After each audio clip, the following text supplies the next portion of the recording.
대항해 시대에는 어떤 해적들이 있었을까요? 이번 영상에서는 대항해 시대 거대 제국인 스페인 제국을 무차별적으로 공격한 해적 버커니어와 유명한 버커니어 해적 선장에 대해 알아보겠습니다. 대항해 시대가 시작되고 17세기는 버커니어의 시대였습니다. 버커니어는 스페인과 스페인 식민지 선박을 집요하게 공격한 해적이었는데요. 사실 이들은 처음부터 해적이었던 것은 아니었습니다. 버커니어는 본래 카리브의 히스파니올라 섬에 있던 프랑스인들로 사냥을 주업으로 삼던 개척민이었습니다. 하지만 17세기 초 스페인 정부가 버커니어들을 탄압했고 이들은 토르투가 섬으로 이동해 자리를 잡게 됩니다. 스페인 정부에 분노한 버커니어들은 해적으로 돌변해 스페인 배와 식민지를 공격했습니다. 또한 토르투가 섬은 굉장히 개방적이어서 도망자 등 국적을 불문하고 사람들을 받아줬고 이 때문에 버커니어의 규모는 계속해서 증가했습니다. 토르투가 섬은 각종 매체 속 해적섬의 배경이 되기도 합니다. 1655년에는 영국이 자메이카에서 스페인을 몰아냈는데요. 이때부터 자메이카의 항구 포트 로열도 버커니어의 중심지로 부상했습니다. 영국인 버커니어들이 주로 포트 로열을 중심으로 활동했습니다. 포트 로열은 영화 캐리비안의 해적 1편에서 주인공 잭 스페로우가 처음 등장하는 장면에 나오기도 합니다. 초기 버커니어의 스페인 선박 공격 방식은 매우 간단했습니다. 그들은 야밤에 소형 카누를 타고 배에 은밀히 접근했습니다. 안 들키고 접근하는 데 성공하면 배 후미를 타고 올라갔으며 올라가자마자 키잡이와 장교를 저격했고 동시에 도주를 막기 위해 키에 쐐기를 박아 고정시켜버렸습니다. 그 후 떼지어 배를 공격했는데 버커니어들은 저항하는 사람들을 잔인하게 고문하는 것으로 악명이 높았기 때문에 스페인 사람들은 총 한 번 쏘지 않고 항복하는 경우가 매우 많았습니다. 1650년대부터는 버커니어의 숫자가 계속 불어나 스페인 선박을 약탈하는 것을 넘어서 스페인 식민 도시들까지 약탈하기 시작했습니다. 항구를 급습하는 것은 기본이었고 인근 해안에 상륙해 도시를 우회한 다음 육지 쪽에서 기습 공격을 하기도 했습니다. 아니 그러면 현지에 있는 군인은 뭐하나 싶겠지만 변명을 해보자면 항상 기습 공격을 막아내기는 힘들었고 버커니어가 사냥꾼 출신이다 보니까 총과 칼을 자유자재로 사용해 전투력에서도 군인에 뒤지지 않았습니다. 심지어 일부 해적 선장들은 부하들에게 일제 사격을 훈련시키기도 했습니다. 이렇게 되자 해적이 지상전에서 기병이 포함된 스페인 정규군을 격파하기도 했습니다. 버커니어들은 포악하고 잔인한 집단이었지만 내부에서는 서로 다른 버커니어들끼리도 쉽게 협력해 전투에서 더 큰 힘을 발휘했습니다. 하지만 1670년 마드리드 조약으로 스페인과 영국이 평화를 선언하며 버커니어는 역사 속으로 사라지게 됩니다. 프랑스 출신으로 장 롤로네 혹은 장 롤로누아라고 불렸던 버커니어는 스페인 사람들의 도릿개라고 불릴 만큼 잔인한 사람이었습니다. 처음에는 카리브해의 노동자로 왔지만 3년 정도만 일하다 사냥꾼 집단에 합류했고 곧 토르투가 섬으로 이동해 해적행위를 시작했습니다.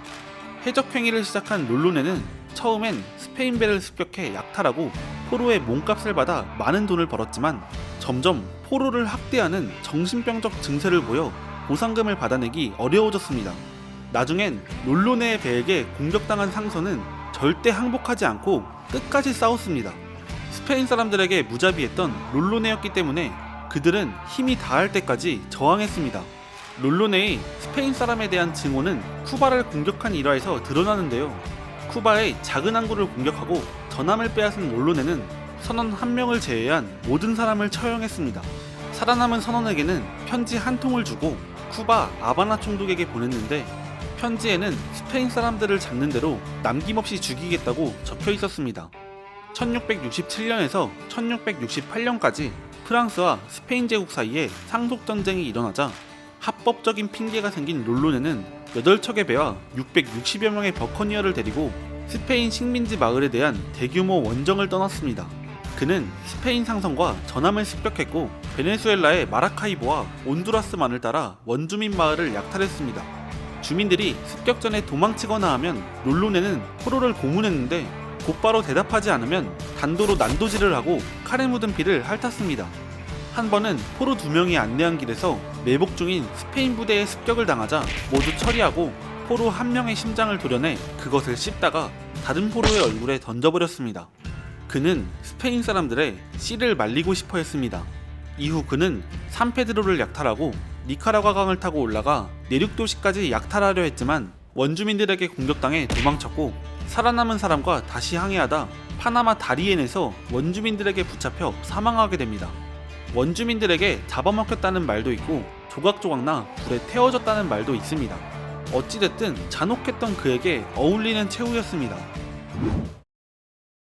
자메이카를 점령한 영국은 식민지 보호를 위해 해군을 파견했는데요. 크리스토퍼 밍스는 자메이카의 식민지를 보호하라는 명령을 받은 해군 장교였습니다.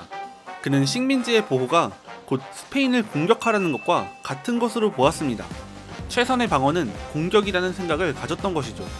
그는 자신의 생각에 따라 스페인을 공격했는데 이때 버커니어들이 그에게 도움이 될 수 있다는 것을 알게 되었습니다. 1657년에 그는 자메이카 포트로열의 해군 함대와 버커니어들의 배를 모두 지휘했고, 그의 배는 함대의 기함이 되었습니다. 이 해군 함대인지 해적 함대인지 알 수 없는 혼성 함대는 계속해서 스페인 제국을 괴롭혔습니다. 그들은 콜롬비아의 툴루를 불태우고 배 2척을 납포한 뒤 산타마르타를 초토화시켰습니다. 하지만 주민들이 공격을 미리 경고받고 내륙으로 도망치자 함대를 나눠 베네수엘라 해안 도시인 코로, 푸에트로 카발로스, 쿠마나를 기습하고 내륙까지 추격했습니다. 코로에서는 스페인 왕실로 옮겨지던 엄청난 양의 은을 얻을 수 있었고, 모든 습격에서 총 25만 파운드 가치의 물건을 노획했습니다.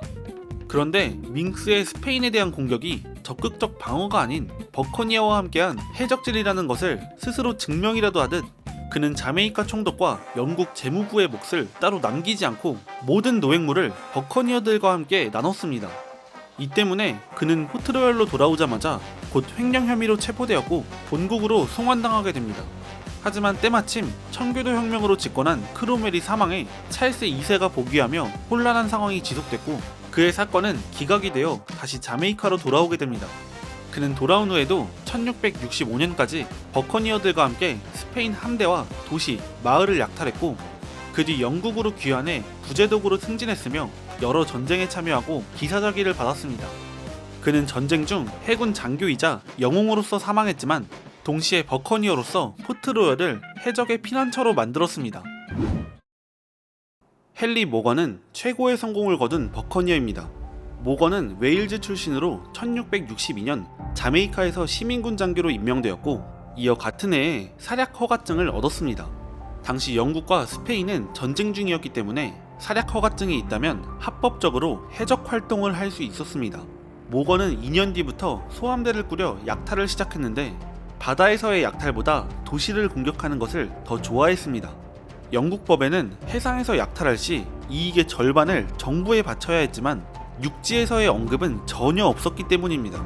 문제가 있다면 사략 허가증이 있더라도 도시를 공격하는 것은 불법인 점 정도였겠습니다. 그에 관한 유명한 사건 중에 하나로 포르트벨로 점령 사건이 있습니다. 포르트벨로는 식민지 보물선이 스페인을 향해 떠나는 항구 도시로 견고한 요새가 지키는 도시였습니다. 하지만 모건은 수비대의 인원이 부족하고 장비의 상태가 좋지 않다고 판단했습니다.